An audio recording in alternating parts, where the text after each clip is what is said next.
Okay, today we're going to draw the graph of absolute value function. Before we do that, we find all transformation. Okay? First, what you need to tell, inside of absolute value or outside absolute value, you need to divide.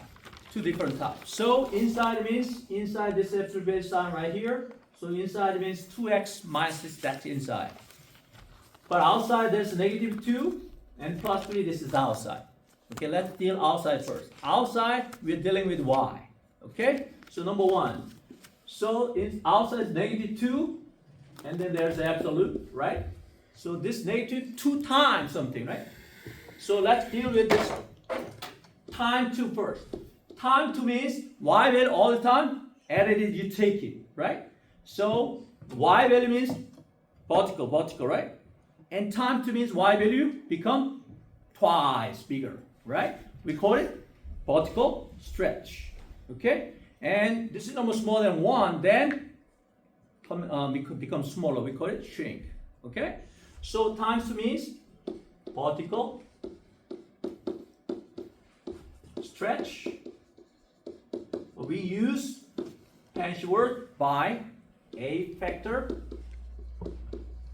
of 2. That means doubled. Size doubled vertically.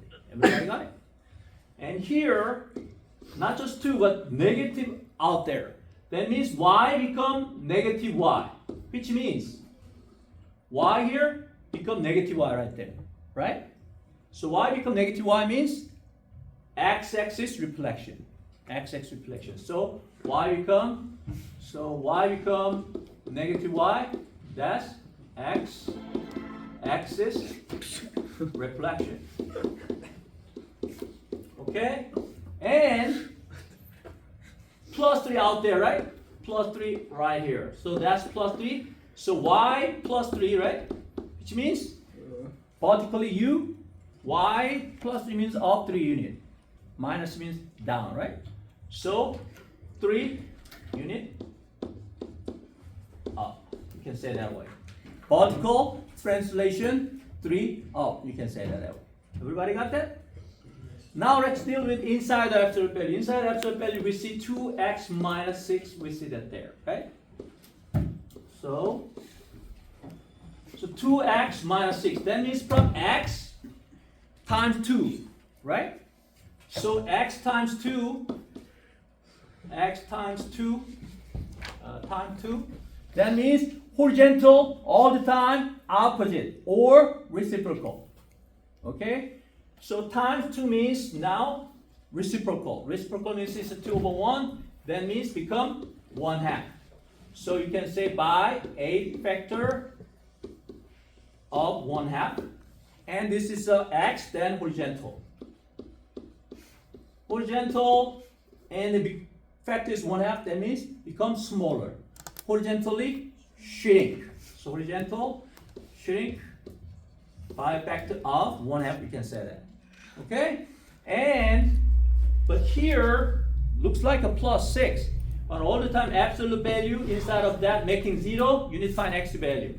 So if you solve it, 2x minus 6 equals 0, then you move 6 the other side, that 2x equals 6, x equals 3, right? That means x plus 3. You move 3 unit to the right.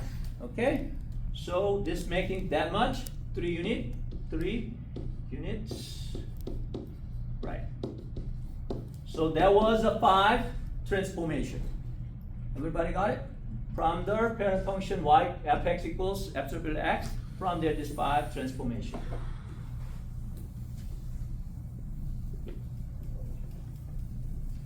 Okay, and from that we can draw the graph and then we can tell.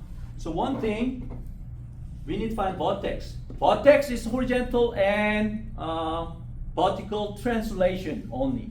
So what I'm saying, inside of making 0, that's x value of the vertex. So we solved it 2x minus 6. We solved this one, that will become 0, x was 3, right?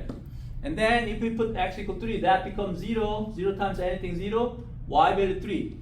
Actually this is outside one, that's y value of vertex. 3, 3 is a vertex. Everybody got that? And then with the vertex, absolute value function all the time, V shape or mountain shape.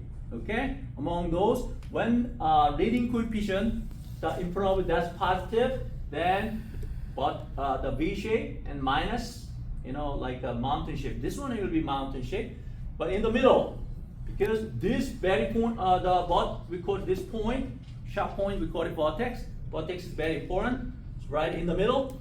And then any point, maybe you can one bigger, one smaller. You can find x value, y value for that. So let's plug in y value 4 there. Okay. So that means minus 2, x value is 4, minus 6, and plus 3. That's y value, right? Let's find out. This 2 times 4 is 8. 8 minus 6 is 2. And then this is 2. 2 times minus 2 minus 4. Minus 4 plus 3, that's minus 1. So y value is minus 1. When this x value is difference is 1, this is 1, that you don't solve it. Just that one, because that's symmetry, that also negative 1. So we can draw the graph. Here, 1, 2, 3, 1, 2, 3, 3, 3, that's vertex right there, and 4, negative 1 right there, and 2, negative 1 will be there. So graph will be V shape. Okay, actually this is mountain shape like that, right? This is the shape of this absolute value function. You keep on going down, keep on going down. So from that we can tell domain. Domain is x value, right? X value can be keep on going that order and keep on going this one too. So that's all real number. We can write it R all real number. Range is possible y value, right? Possible y value here 3, and y value all the time smaller than equal to 3, right? So y equals smaller than equal to 3, or we write it 3 here, and then x value can be smaller than 3, any number. So negative infinity to 3. So that's the range.